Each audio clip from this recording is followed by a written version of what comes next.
Fashion Week comença demà, però a partir d'avui la moda puja a l'AVE. Tots els passatgers del comboi Madrid-València podran disfrutar durant el trajecte de la col·lecció Dies de Moda exposada al tren. L'AVE es vesteix de moda, i és que des d'avui fins al dia 4 de febrer, la 10ª edició de la València Fashion Week també es passeja en tren. La col·lecció Dies de Moda per primera vegada s'exposarà a l'espai de l'Àgora, de la ciutat de les arts i de les ciències. I per arribar, què millor que viatjar en el tren d'alta velocitat mentre gaudim de la moda, on art i fotografia se uneixen per mostrar-se a un públic en continu moviment. Y lo que hacemos es llegar a la moda a todo el público que no conoce lo que es el mundo de la moda y lo que es la Fashion Week.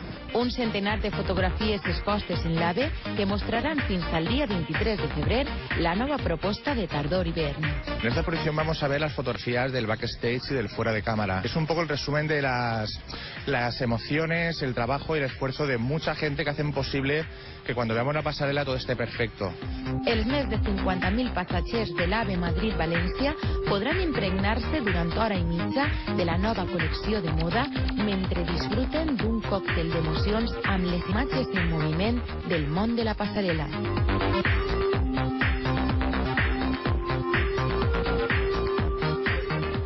Acabem ja este primer informatiu del dia.